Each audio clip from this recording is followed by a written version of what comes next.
الحمد لله رب العالمين والصلاة والسلام على رسوله الكريم أما بعد فأعوذ بالله من الشيطان الرجيم بسم الله الرحمن الرحيم والذين لا يدعون مع الله إلها آخر ولا يقتلون النفس التي حرم الله إلا بالحق ولا يزنون ومن يفعل ذلك يلقى أثاما يضاعف لهم العذاب يوم القيامة ويخلد فيه مهانا إلا من تاب وآمن وعمل عملا صالحا فأولئك يبدل الله سيئاتهم حسنات وكان الله غفورا رحيما ومن تاب وعمل صالحا فإنه يتوب إلى الله متابا صدق الله العظيم۔ برادران ملت اسلامیہ اور عزیز اسلامی بہنوں، السلام علیکم ورحمۃ اللہ وبرکاتہ۔ جو آیات ہم نے تلاوت کی ان کا ترجمہ اس طرح ہے: اور وہ لوگ جو اللہ کے ساتھ کسی دوسرے کو خدا مان کر نہیں پکارتے اور کسی ایسے شخص کو جس کو قتل کرنا منع کر دیا ہے سوائے حق کے قتل نہیں کرتے اور زنا نہیں کرتے، یعنی ایمان والے وہ لوگ ہوتے ہیں۔ اور جو کوئی ایسے کام کرے گا وہ اس کی سزا پائے گا، اس کے لیے قیامت کے دن بڑھتا ہوا عذاب ہے اور وہ ذلت اور خواری کے ساتھ اس میں رہے گا، سوائے اس شخص کے جس نے توبہ کر لی اور ایمان لے آیا اور نیک کام کرتا رہا، تو ایسے لوگوں کی غلطیوں کو اللہ نیکیوں سے بدل دے گا اور اللہ معاف فرمانے والا مہربان ہے۔ اور جو شخص گناہ سے توبہ کرے اور نیک کام کرتا رہے تو بے شک اللہ کی طرف ایسے ہی آیا جاتا ہے جیسا اس کو آنا چاہیے تھا۔ یہ آیات سورۃ الفرقان کی آیت نمبر 68 سے 71 کا ترجمہ ہے۔ برادران ملت اسلامیہ اور عزیز اسلامی بہنوں، قرآن کریم کی یہ وہ تعلیمات ہیں جن کی وجہ سے لاکھوں انسانوں کو سدھار دیا گیا اور بگڑے ہوئے معاشروں کو صالح معاشرہ بنا دیا گیا۔ مجرم کے لیے اگر توبہ اور معافی کا دروازہ کھول دیا جائے تو اس کے سدھرنے کا موقع ہے، برخلاف اس کے اگر مجرم کے لیے توبہ کا دروازہ بند کر دیا جائے تو وہ ابلیس بن جاتا ہے اور گناہوں میں لت پت ہو کر اسے گناہوں سے واپسی ممکن نہیں رہتی ہے۔ ایک واقعہ حضور نبی کریم صلی اللہ تعالی علیہ وسلم کے زمانے کا ہے۔ ابو ہریرہ کہتے ہیں میرے پاس ایک عورت آئی اور اس نے کہا میں آپ سے ایک سوال کرنے آئی ہوں، میں نے زنا کر لیا ہے، اس سے بچہ پیدا ہوا، میں نے اس کو بھی قتل کر دیا ہے، اب میں گناہ سے توبہ کرنا چاہتی ہوں، کیا میرا گناہ معاف ہو سکتا ہے؟ ابو ہریرہ بولے نہیں۔ کیا تو نے نہیں سنا قرآن میں اللہ نے فرمایا والذین لا يدعون مع اللہ الہا آخر ولا يقتلون النفس التي حرم اللہ الا بالحق ولا يزنون۔ وہ عورت بڑے افسوس کے ساتھ واپس چلی گئی۔ صبح کو نبی کریم صلی اللہ تعالی علیہ وسلم سے ابو ہریرہ کی ملاقات ہوئی تو عورت والا واقعہ حضرت ابو ہریرہ نے حضور کو سنایا۔ حضور اکرم صلی اللہ تعالی علیہ وسلم نے ارشاد فرمایا ابو ہریرہ تو نے غلط جواب دے دیا۔ ابو ہریرہ کیا تو نے قرآن کریم کی آیت نہیں پڑھی الا من تاب وآمن وعمل عملا صالحا فاولئک یبدل اللہ سیئاتہم حسنات وکان اللہ غفورا رحیما، جس کا مطلب یہ ہے کہ سوائے اس کے جس نے توبہ کی اور ایمان لے آیا اور عمل صالح کر لیا تو اللہ اس کو معاف فرمانے والا مہربان ہے، اس کے گناہوں کو نیکیوں سے بدل دے گا۔ حضرت ابو ہریرہ کہتے ہیں میں واقعہ سن کر تیزی کے ساتھ چلا اور اس عورت کو تلاش کرنے لگا۔ وہ عورت رات کو مجھے مل گئی، میں نے ساری بات اس کو بتا دی اور حضور اکرم کا ارشاد بھی اس کو سنا دیا۔ وہ اللہ کے رسول کا ارشاد سنتے ہی سجدے میں گر گئی اور کہنے لگی کہ اے خدا تیرا شکر ہے، تو نے مجھے گندہ رہنے سے محفوظ کر لیا ہے۔ پھر اس نے ایک لونڈی کو شکرانے کے طور پر آزاد کر دیا۔ اس جیسے واقعات حدیثوں میں کئی آئے ہیں جب توبہ کرنے والوں نے گناہ سے توبہ کی ہے اور پھر وہ ایک صالح انسان بن کر زندگی گزارتے رہے۔ ایک حدیث پاک کا مفہوم ہے کہ جب بندہ توبہ کر کے واپس اپنے رب کی طرف آتا ہے تو اللہ تبارک و تعالیٰ اس سے ایسا خوش ہوتا ہے جتنی اس بندے کو بھی خوشی نہیں ہوتی جب اس کی سواری کسی صحرا میں گم ہو گئی تھی اور پھر وہ اس کو واپس مل گئی ہو۔ اللہ اشد فرحا بتوبۃ عبدہ من احدکم سقط علی بعیرہ وقد اظلہ فی ارض فلاتین، مسلم کی حدیث ہے۔ برادران ملت اسلامیہ اور عزیز اسلامی بہنوں، فتح مکہ سے پہلے ایک ایسا واقعہ پیش آیا جس سے حضور نبی کریم صلی اللہ تعالی علیہ وسلم کی ساری محنت ضائع ہو سکتی تھی۔ واقعہ کیا ہے؟ واقعہ یہ ہے کہ حضرت حاتب ابن بلتعہ رضی اللہ تعالی عنہ نے مکے والوں کے نام ایک خط لکھا۔ حضور نبی کریم صلی اللہ تعالی علیہ وسلم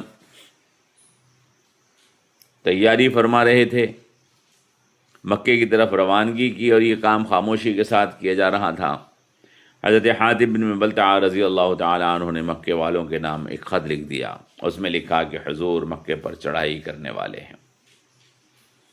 خط کا مضمون جو سیرت نگاروں نے نقل کیا ہے وہ یہ کہ اما بعد یا معشر قریش فإن رسول اللہ صلی اللہ علیہ وسلم جاءکم بجیش کاللیل ویسیر کالسیر فواللہ لو جاءکم وحدہ لنصرہ وانجز لہ ووعد لہ فانظروا لانفسکم والسلام۔ اے قریش کے لوگوں، بے شک رسول اللہ صلی اللہ علیہ وسلم ایک لشکر لے کر تمہارے پاس آ رہے ہیں، جیسے کہ رات چڑھ کے آ جاتی ہے، ایک لشکر جو سیلاب کی طرح سے آ رہا ہے۔ قسم اللہ کی اگر حضور اکیلے آتے تو اللہ مدد فرماتا اور اپنے وعدے کو پورا فرماتا۔ تم اپنے انجام کی فکر کرو والسلام۔ حاتب نے یہ خط لکھ کر مکہ روانہ کر دیا۔ اللہ نے حضور کو اطلاع دے دی اور آپ صلی اللہ علیہ وسلم نے حضرت علی، حضرت زبیر، حضرت مقداد کو روانہ کیا کہ تم روضۃ خاخ تک جاؤ، تمہیں ایک عورت ملے گی، اس کے پاس حاتب بن بلتعہ کا ایک خط ہے، وہ اس سے لے آؤ۔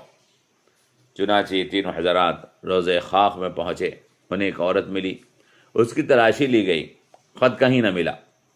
حضرت علی نے کہا اللہ کی قسم حضور کی بات غلط نہیں ہے، خط اس کے پاس ہی ہے۔ پھر کہتے ہیں ہم نے کہا بہتر ہے خط نکال کر دے دو ورنہ ہم تمہیں برہ نہ کر کے تمہاری تلاشی لیں گے۔ تب عورت نے اپنے بالوں کی منڈیا میں سے ایک چھوٹی سی پرچی نکال کر دی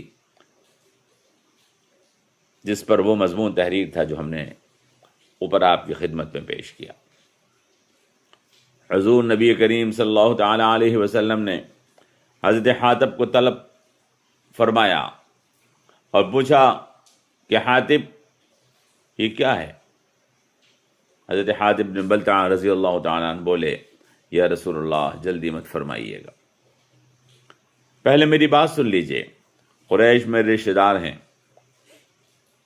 میری صرف ان سے دوستی ہے، میرے بچے آج کل مکے میں ہیں، وہاں وہ اکیلے ہیں، وہاں ان کا کوئی رشتہ دار نہیں جو ان کی حفاظت کر سکے، آپ لشکر لے کے جانے والے ہیں، میں نے صرف اپنے بچوں کی حفاظت کی خاطر یہ کیا، خدا کی قسم نہ میں منافق ہوں اور نہ دین سے پھرا ہوں، میری غرض صرف اپنے بچوں کی حفاظت تھی۔ حضور نے فرمایا اما انہ قد صدقکم، سنو اس نے تم سے سچ بول دیا ہے۔ حضرت عمر نے عرض کیا اے رسول اللہ اجازت دیجئے میں اس کی گردن مار دوں۔ حضور نے فرمایا کہ اے عمر، بدر میں ہمارے ساتھ یہ لڑا تھا اور تم کو معلوم ہے کہ شاید اللہ تعالیٰ نے بدر والوں کے لیے فرما دیا ہے کہ اعملوا ما شئتم قد غفرت لکم، میں نے تمہاری مغفرت فرما دی ہے۔ حضرت عمر بولے بے شک اللہ اور اس کے رسول ہی زیادہ جانتے ہیں۔ برادران ملت اسلامیہ، بدر میں شرکت بظاہر ایک نیکی ہے، لیکن در حقیقت وہ نیکی ہزاروں نیکیوں پر بھاری ہے۔ بدر میں شرکت ایمان، صداقت اور سچائی کی وہ سند ہے جس کی تصدیق اللہ نے خود کی ہے۔ صلح حدیبیہ کے موقع پر جو صحابہ حضور اکرم صلی اللہ تعالی علیہ وسلم کے ساتھ پیڑ کے نیچے بیٹھ کر بیعت کر رہے تھے، اللہ نے ان کے لیے اعلان فرما دیا رضی اللہ عنہم ورضوا عنہ اولئک کتب فی قلوبہم الایمان، اللہ ان سے راضی ہے اور وہ اللہ سے راضی ہیں، ان کے دلوں میں اللہ تبارک و تعالی نے ایمان لکھ دیا ہے۔ تب شرکائے بدر تو ان سے بھی افضل ہیں۔ جب حدیبیہ کے شرکاء کے لیے اللہ تبارک و تعالی کی طرف سے اعلان رضامندی ہے تو شرکائے بدر تو بدرجہ اتم اس بات کے مستحق ہیں کہ اللہ ان سے راضی ہو۔ بے شک اللہ نے ارشاد فرمایا کہ ان الحسنات یذہبن السیئات، بے شک نیکیاں برائیوں کو مٹا دیتی ہیں۔ برادران ملت اسلامیہ، حضرت عمر صرف وہ عمل دیکھ رہے تھے جو اس وقت حاتب رضی اللہ تعالیٰ عنہ سے ہوا تھا کہ انہوں نے حضور کا ایک جنگی راز دشمن کو بتانے کی کوشش کی تھی۔ حضور نے جنگ کی تیاری کو خفیہ رکھا تھا اور حاتب نے اس خفیہ راز کو مشرکوں کو بتا دینا چاہا تھا، اور حضور نبی کریم صلی اللہ تعالیٰ علیہ وسلم کی نظر ان کے دل پر تھی، ان کے اعمال پر تھی، ان کے ایمان پر تھی۔ وہ بدر کے ساتھی تھے، حضور اکرم صلی اللہ تعالیٰ علیہ وسلم کے ساتھ کافروں کے مقابلے پر جہاد میں، میدان جنگ میں کھڑے رہے تھے۔ برادران ملت اسلامیہ اور عزیز اسلامی بہنوں، ایمان اگر سلامت ہو تو گناہ سے توبہ ہو جاتی ہے، اور ایمان ہی اگر سالم نہ بچا ہو تو توبہ تو دور کی بات ہے، گناہوں میں انسان لت پت ہوتا چلا جاتا ہے۔ اللہ تبارک و تعالی نے حضرت حاتب بن بلتعہ رضی اللہ تعالیٰ عنہ جو غلطی کرنے جا رہے تھے، اس سے پہلے کہ اس سے نقصان پہنچتا، اس سے حضور اکرم صلی اللہ تعالیٰ علیہ وسلم کو باخبر کر دیا۔ حضور نے ان کی غلطی معاف فرما دی تو اللہ تبارک و تعالیٰ نے بھی ان کی توبہ قبول فرمائی۔ اس کے بعد اللہ تبارک و تعالیٰ نے حکم نازل فرمایا، اے وہ لوگو جو ایمان لا چکے ہو، میرے اور اپنے دشمنوں کو اپنا دوست مت بنانا۔ یہ سورہ ممتحنہ کی آیت نمبر 1 ہے۔ اللہ تبارک و تعالی ہمیں اپنے گناہوں سے توبہ کرنے کی توفیق عطا فرمائے کہ وہ بڑا مہربان معاف فرمانے والا ہے، اور کسی ایسے عمل سے بچنے کی توفیق عطا فرمائے جس سے دین اور ایمان کو نقصان پہنچ سکتا ہو۔ والسلام علیکم ورحمۃ اللہ وبرکاتہ۔